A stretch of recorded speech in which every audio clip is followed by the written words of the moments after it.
Le agradezco a Raquel Saed, académica de la Universidad Iberoamericana y conductora del podcast Hablemos de Estados Unidos, Richard Reiter, analista político y exvocero del Partido Demócrata en México, y Nathan Wolf, experto en asuntos internacionales y bilaterales de México y Estados Unidos. Bienvenida, bienvenidos. Muchas gracias. Buenas noches. Muchas gracias. Buenas noches. A ver, quisiera comenzar por algo que mencionaba José Zamorano desde Chicago hace unos momentos. Él hacía referencia a Ronald Reagan, que decía: en una elección, si tu bolsillo está lleno, decide por la continuidad, y si no está lleno, entonces opta por el cambio. ¿Ustedes creen que eso aplique en esta elección, Raquel? Pues yo creo que en el mundo polarizado en que estamos, y particularmente en Estados Unidos, y con esta forma partidista de ver el mundo, yo creo que tiene más que ver con los discursos que con lo propio económico. Por eso se ha declarado que migración es el tema número uno, porque el tema de migración está plagado de discursos, y discursos convincentes para ciertos sectores de la población que son válidos y que van ligados con la economía. Sin embargo, sí son es un tema social y que creo que va más dentro del tema de la polarización.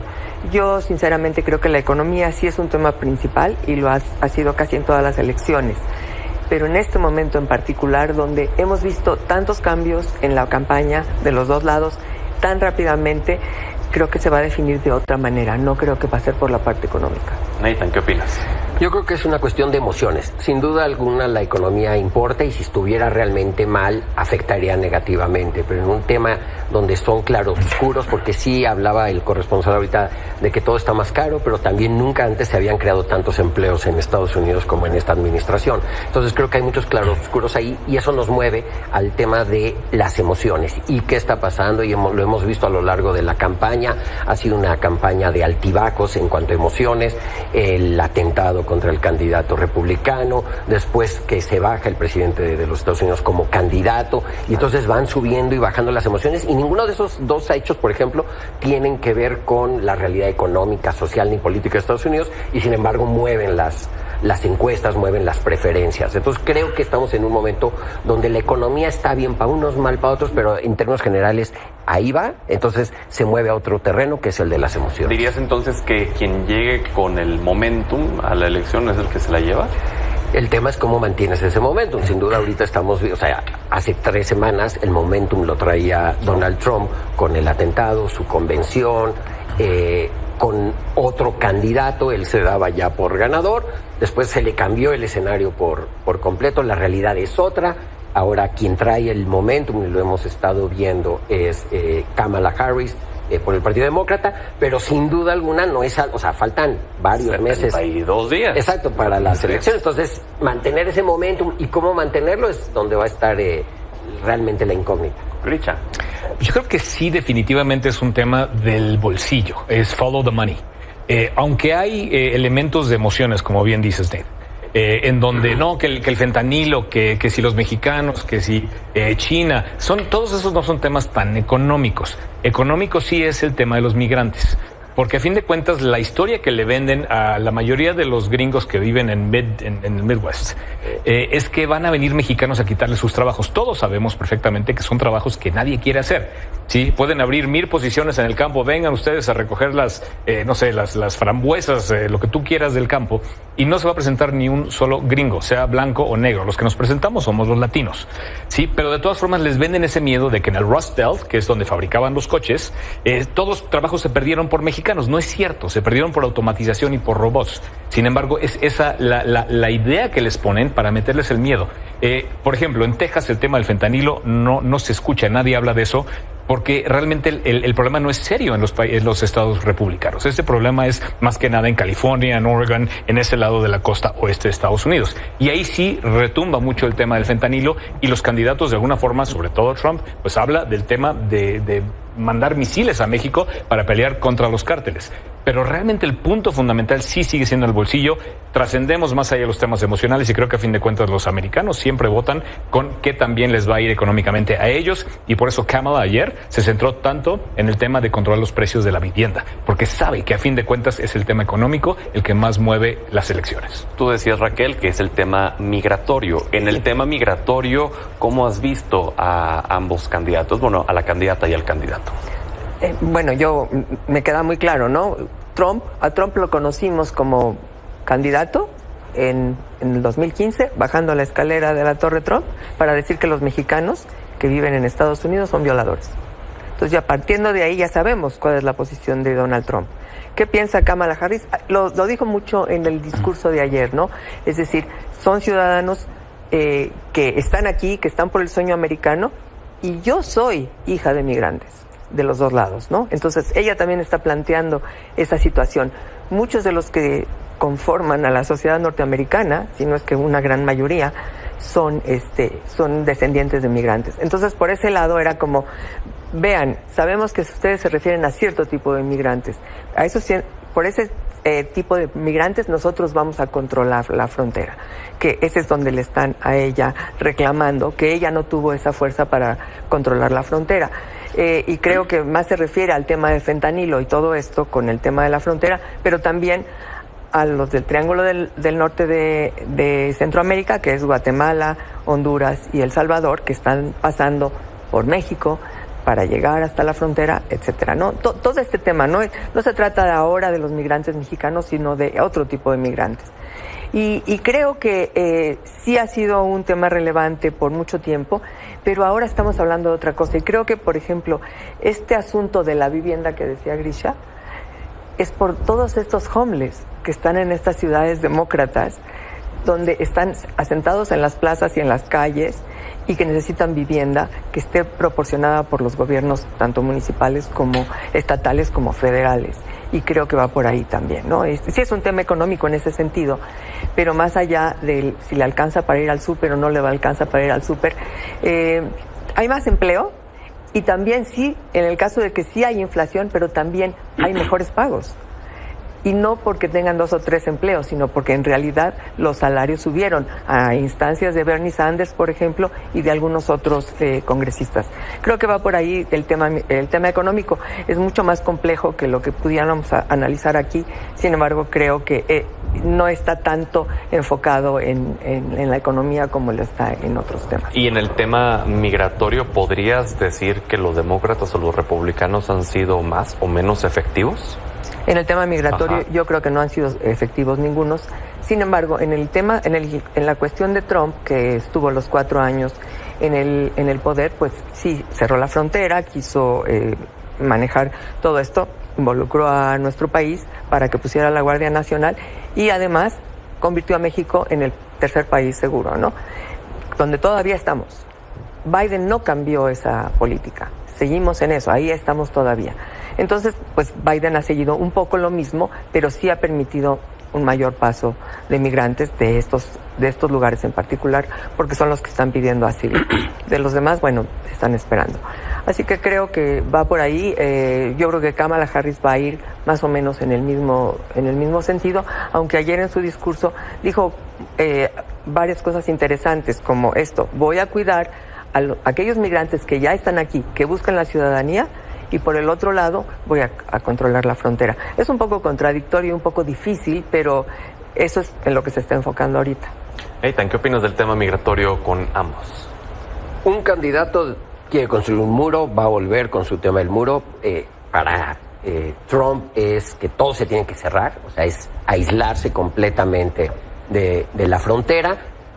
Kamala Harris ayer dijo en su discurso que hace un reconocimiento explícito de que el sistema migratorio en Estados Unidos está mal, que se tiene que reformular y que tiene que haber un camino establecido, un pathway, como lo mencionó, hacia la legalización y ciudadanía de los migrantes, bajo un reconocimiento de que ella es migrante por todos lados. Entonces, creo que en ese sentido habría un poco más en la parte de fondo del tema, un poco más de esperanza en ese sentido en este caso, Kamala Harris, que con Donald Trump. En el pasado ha habido claroscuros tanto entre republicanos y demócratas, y ha habido republicanos que han hecho cosas muy buenas por el tema migratorio y demócratas que no, pero en este caso en particular creo que va más por ahí. ¿Y podrías decir que alguno ha sido más efectivo en el pasado?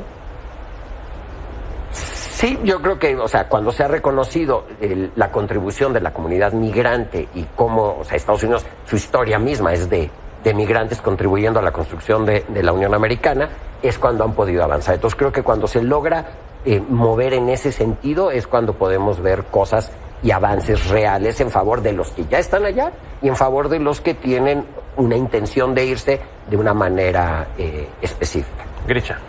Voy a contestar tu pregunta antes que nada. Yo sí creo que Trump y los republicanos fueron mucho más eficientes en controlar la migración o reducir o colaborar para que se redujera la migración de indocumentados a Estados Unidos de lo que han sido los demócratas en 4 años. Realmente no han hecho nada. Y no estoy diciendo que Kamala haya fallado. O sea, Biden mandó a Kamala a la frontera y dijo, tú ahora eres responsable de hacer algo. No sé qué hagas, pero haz algo de alguna manera.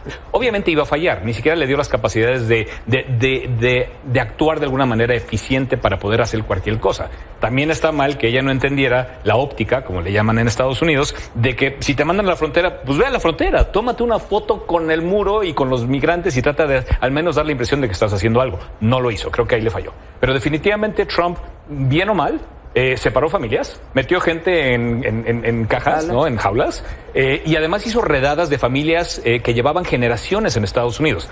Hay 2 tipos de migrantes indocumentados en Estados Unidos. Los republicanos se enfocan en gente que ya lleva y contribuye a la economía americana durante muchas décadas, gente que ya está muy asentada, niños que no tienen, ni siquiera hablan el idioma de sus papás, no tienen nada que hacer en nuestros países. Ellos nacieron, crecieron allá y ya contribuyen de alguna manera a la economía.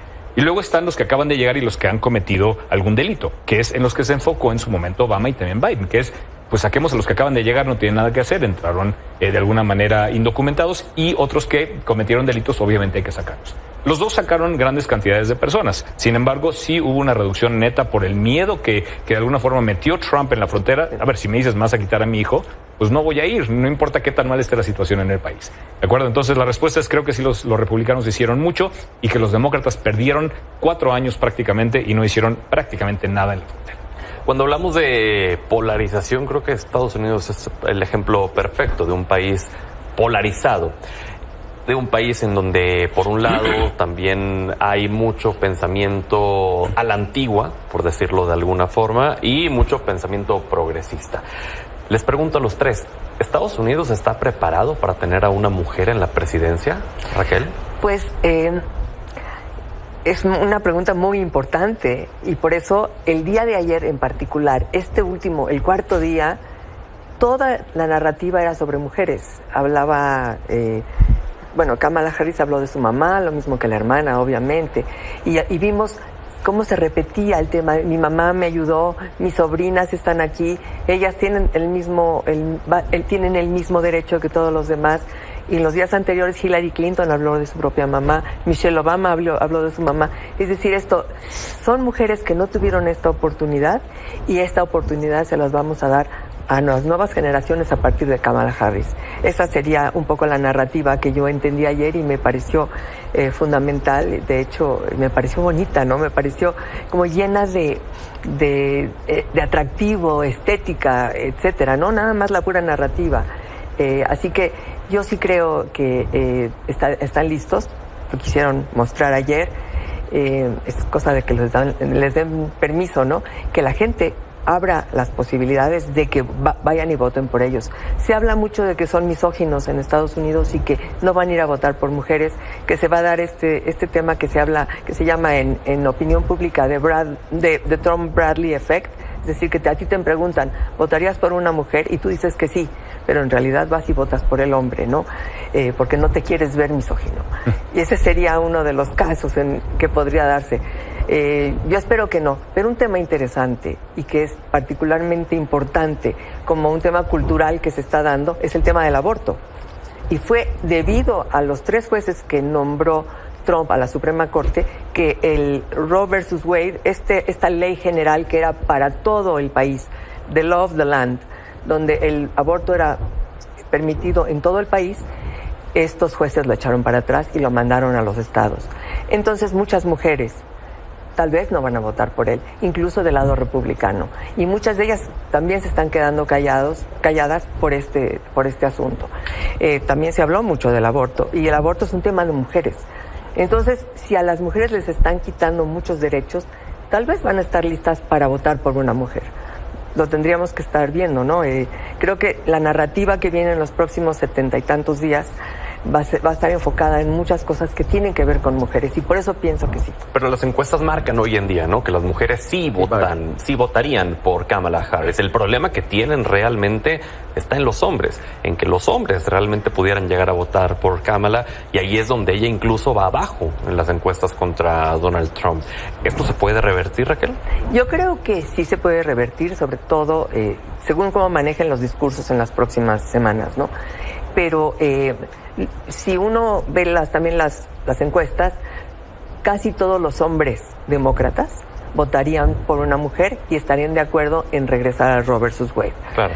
En cambio, de las mujeres el 100%, las mujeres demócratas, y por el otro lado tenemos que una gran cantidad de hombres no estaría dispuesto a votar a favor de los republicanos, por el otro lado. Y las mujeres, ahí hay un sector que estarían dispuestos a votar por una mujer demócrata que les revierta sus derechos, ¿no? Entonces, ese sería.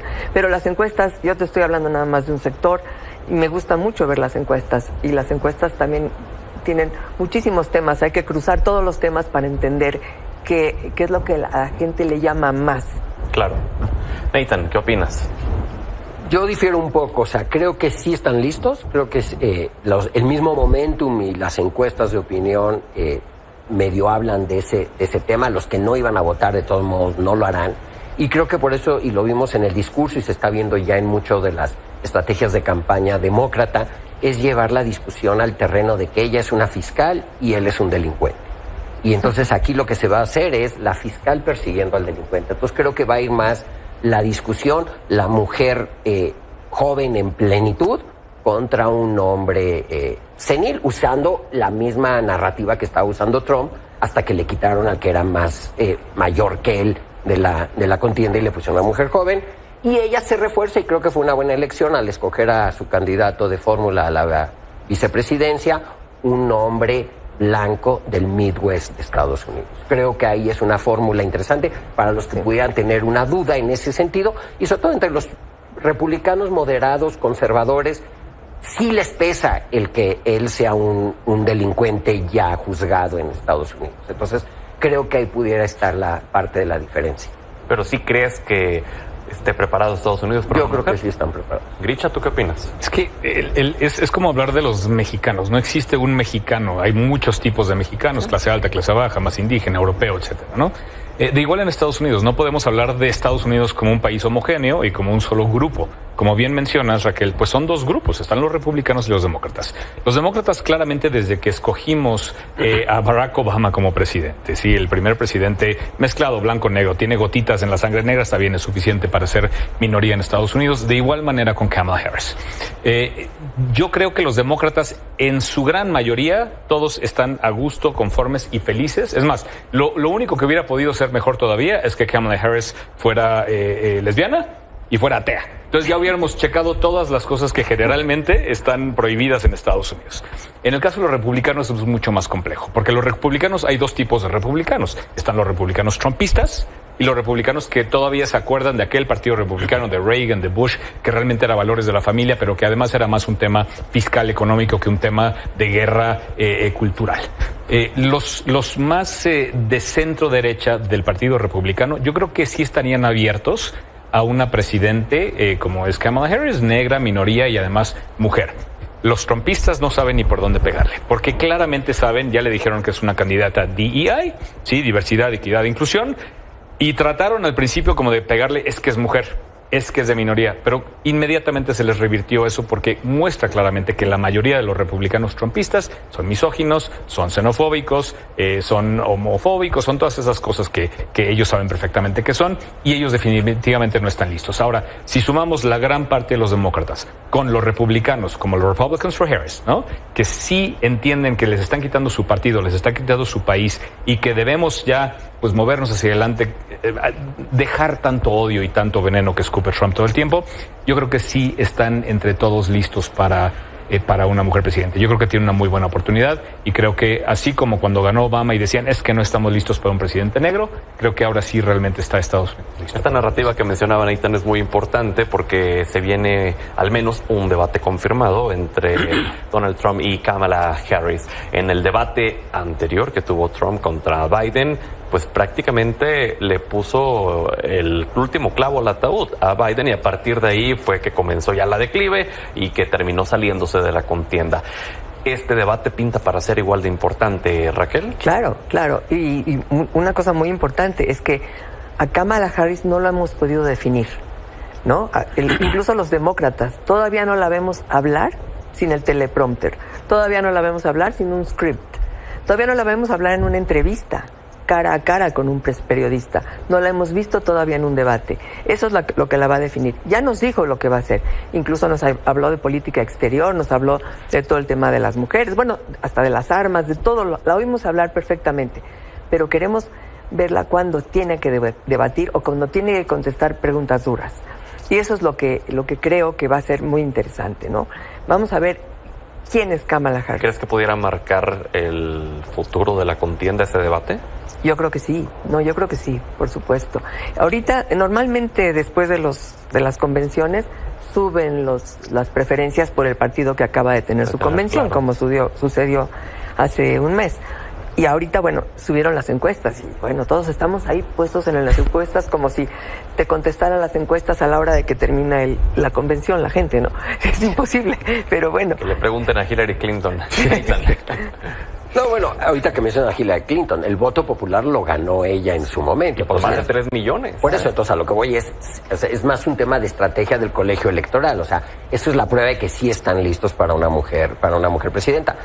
Y sobre lo que comentaba Raquel de que falta verla, sí, creo que falta verla, pero creo que hay buenos indicios de cómo va a ser. Estados Unidos tiene un sistema legal oral. Ella ha sido fiscal prácticamente toda su vida, entonces ha tenido que debatir públicamente como parte de su trabajo como fiscal del Estado de California, fiscal en su ciudad. Entonces creo que ahí no va a haber problema. Y sí creo que el debate, pues, yo creo que va a parecer casi un juicio ahí de la fiscal. Ella lo va a tratar de acorralar y él se va a tratar de ir hacia otro tipo de temas. Creo que los temas internacionales son un talón de Aquiles en el caso de Kamala Harris, donde la narrativa un poco altisonante de Trump hace mucho eco en ciertos grupos que quieren ver ciertas cosas en los diferentes temas internacionales que está involucrado Estados Unidos. Claro, Grisha. Concuerdo totalmente. A ver, yo tengo miedo.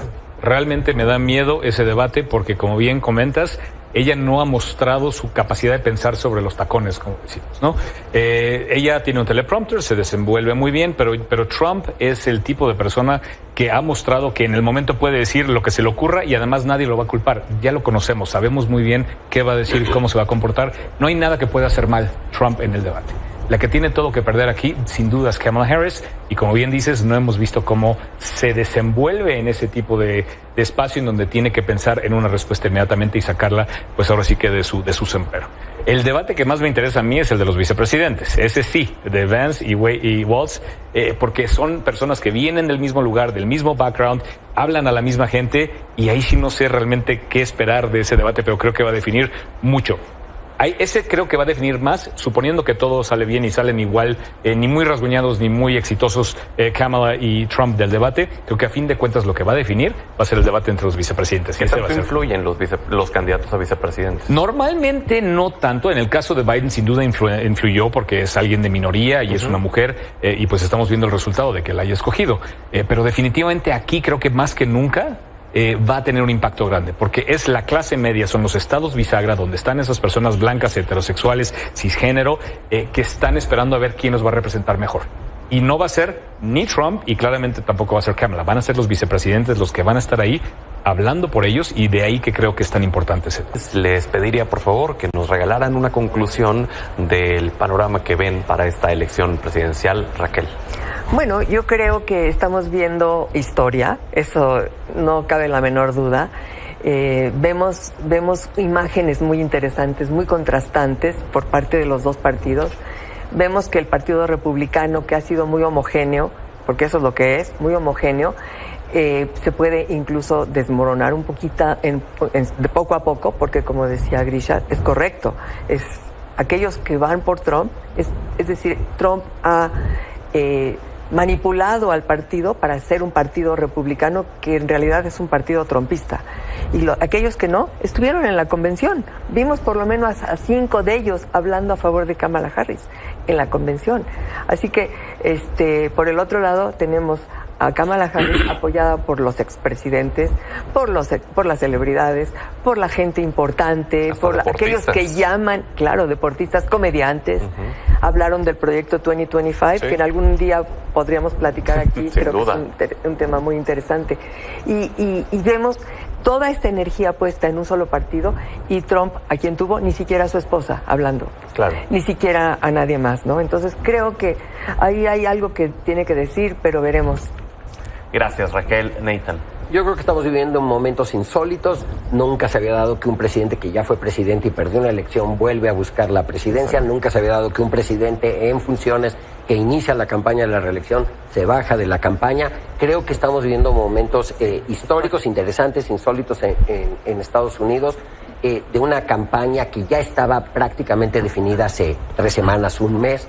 Ahora está en un terreno muy competitivo. Creo que tendremos que estar viendo si se mantiene este momentum de la convención demócrata y del discurso de ayer de Kamala Harris, de cómo funciona la mancuerna con el gobernador de Minnesota, Tim Walz.